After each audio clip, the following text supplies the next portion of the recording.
What's up, YouTube? 2020 Tantra on Amazon, info in the description. You can also find me on Instagram. When you fully inhale, you should be expanding your diaphragm. The firmament is the diaphragm.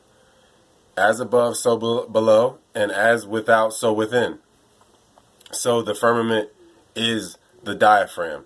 When you fully expand the breath, when you push the lungs out, up into the firmament, and you change the pressure inside and all of the pressure in the external environment that we're in, the environment and the external environment, when you inhale like that, you're changing the environment altogether, inside and outside, as I just said.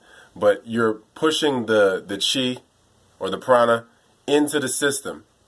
You lock it into the system by pushing the tongue to the roof of the mouth and locking the bottom bandha, the sphincter and the pressure in the urethra, that pressure underneath and that pressure above. That's what locks the breath in the bottom lungs where all the blood is. So that's how you can get a proper inhale. That's what babies do. They breathe from the diaphragm. So when you inhale like that, you're taking in that charge or pushing in that charge by pushing your lungs. You push in the charge. There's no sucking involved here. So it's all pushing. And you push the breath out or that charge out when you exhale. So depending on where you live from and your breathing pattern, where you exhale from, if it's shallow, then you're breathing from a shallow place, and that will bounce off the firmament and come back shallow. And then your consciousness stays in a narrow, shallow place because your lungs aren't fully expanding. The more the lungs expand, the more the consciousness expands. So you want to keep pushing the firmament further and further, and then you can get a bigger charge off your bounce when you breathe. So when you listen to the truth, 432 hertz, or the truth in whatever way you hear the light, the truth, however you get it, when you're hearing it, when you're taking it in, that itself charges your breath in a good way. But when you speak the truth, it's a whole nother echelon of expression, of charging the breath. That's why the tones, when you exhale a tone, so that you can vibrate a certain gland, so that it can bounce off the firmament and bounce back, and then that hits the gland again on its way back. It always boomerangs. So that hits the gland on the way back, and then you charge that gland.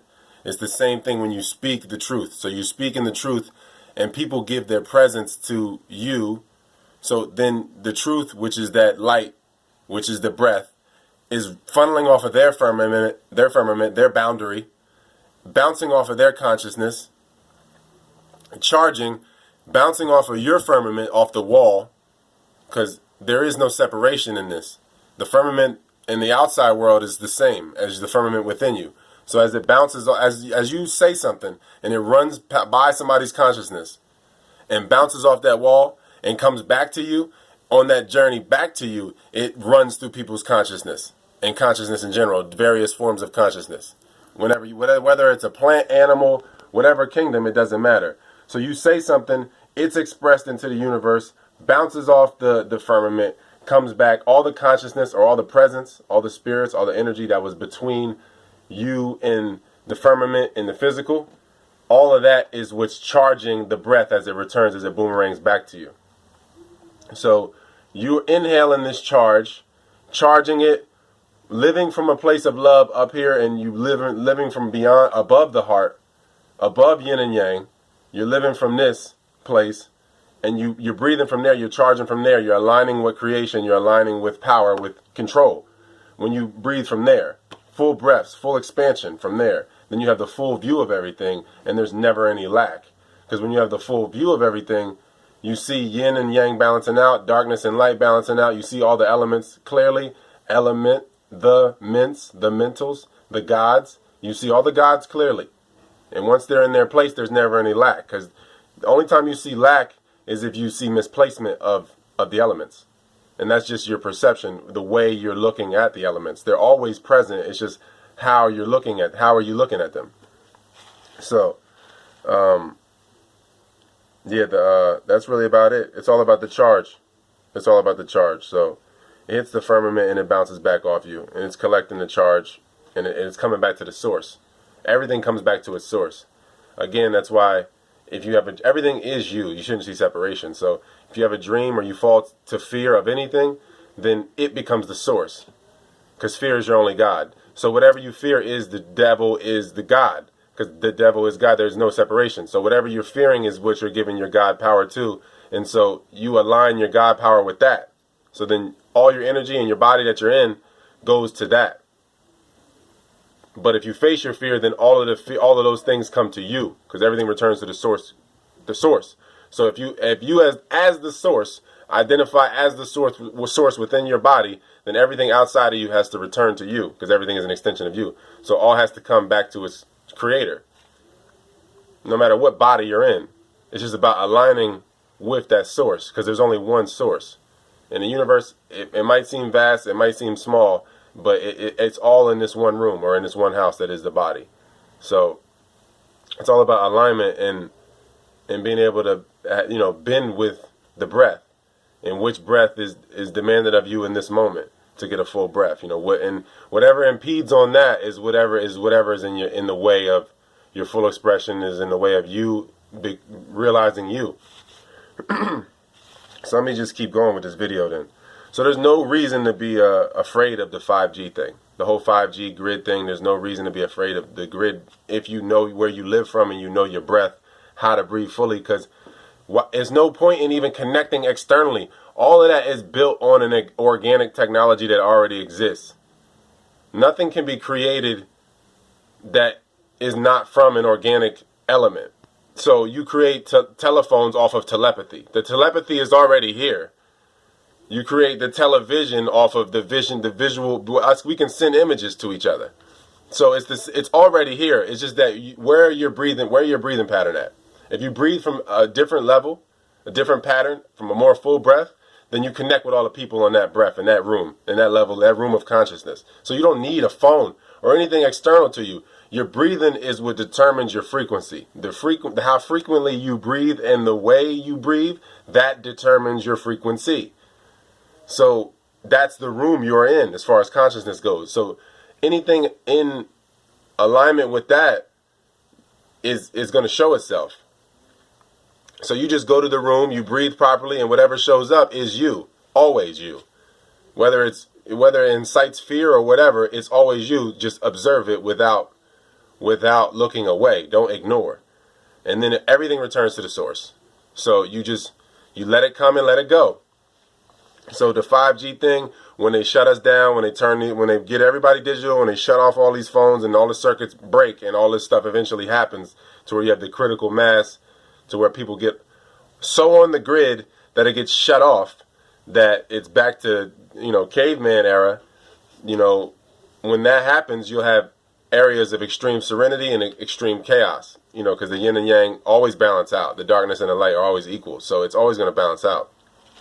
So when the 5G and all that, as people get more into the light and into the finite measured world, the more that has to collapse, because every culture eats itself. They eat the host and then they eat themselves. So that has to happen. Rome burned, Egypt fell. It was the most perfect civilization ever, supposedly, and it fell. So America is not even a few hundred years old. Everything has to change. Everything transforms. So that's just the reality. Everything gets transmuted. So it's about paying attention as it happens, so then you never see the lack and you never have to run. And so you never see any scarcity. So what is the point of running if there's no scarcity? So that's it. You either synchronize or synchronize. You synchronize, which is crystallizing, becoming measured, more in time. Synchronized, or you can synchronize. Then that's the breath. So the breath will unite us. It'll give you instructions each day as you incarnate, and it will change your viewpoint every day. And every time you go to sleep, you get a greater view than your body. So then you bring that view back to your body, and then you just continue to do that, and then you keep guiding the body to where it should be from day to day. And that's just the breath leading it, because the breath is really you. That's the real identity. There is only one breath. Many bodies, there's only one breath. So the breath is what's powering you. It is your, the willpower or whatever, or however you want to look at that. The breath is what is is you. That's how you should look at it, if you want to look at it at all. So you're either synchronizing with death, so you're synchronizing with sleep and unconscious movements, so that makes you go to sleep. So that's synchronizing with death, going to sleep. Or you synchronize with life. Life is infinite energy. So if you're tired, that's just stress-based movement. If you're fulfilled, then that's non-movement. That's attraction. So realization is what growth is. Growth is the true movement. And realization is the true growth. So being real is growth. So when you're being real, you're being unmoved. You're being true to yourself. You're not blocking or impeding on your expression. So growth or moving is really being unmoved. Stillness and motion. So being real is realization, and growth is non-movement. So the more you move, the more stressed you'll be, the more you chase. Or you can relax and attract, or you can stress and you'll never rest. That's it. That's it. So it's all about your ID. Where do you ID? Which steering wheel do you identify with? If you identify with the body, then there will never be enough. You'll always pull from the finite cup of the body. If you're worried about the body, you'll always have lack, because the two eyes always fixate on lack, on separation. So the body itself, the beast, if it's the ID, then there will never be enough. If you focus on the greater communal self, then there will always be more than enough. So it's all about where you ID from. So which steering wheel you're at. If you identify with your soul, then you'll manipulate your body to get the soul experiences. So if you're manipulating your body, you must be manipulating other people's bodies, because that's just the reflection. That's how it goes. And those who disempower others disempower themselves. Those who have power over themselves can't have power over themselves, because it costs to care about controlling other people. So you can keep people down and have nobody else to catch the torch, to pass it back to you, so that you stay infinitely lit. Or, you can just share the torch, and then everybody just stays infinitely lit. But people are concerned with keeping them down, and that keeps the cycle downward, and it creates more and more lack, and then there's nobody else to catch the torch and pass the torch. And that's how that's inbreeding. That's another result of it. Inbreeding is another result of the fear and pride. Control. Instead of aligning with control, you're trying to control. Light is darkness trying. Darkness is light at rest. So, and that's that's true attraction. Your darkness is what makes you shine. So you can align with the control. You can align with the most quiet pattern, with the darkness, which makes you shine, with the silence, which makes you bright and which makes you colorful and which makes you seem to vibrate and resonate at such a high level, is the darkness. So God speaks in silence. The harmony shows itself in presence, not in trying or performance or presentation. You don't need. There's no need for that. Is to allow that which is creating. Those who know don't talk. So the source itself, it doesn't have to talk. It speaks in silence. It speaks in its patterns. It speaks in the harmony that's apparently expressed. A parent, the Heavenly Father and Mother, is obviously expressing itself. So you got the infinite rock, which is the Heavenly Mother, the infinite sculptor, which is the Heavenly Father, where heaven and earth meet. God and devil meet. Hell and heaven meet. However you want to look at it. That's the Horus zone. That's where your heart is. In a sense, that's how you look at the Horus, or the heart itself. That Horus zone, Tifereth. That you look at the Heavenly Father, because again, your spine and brain is like your sperm.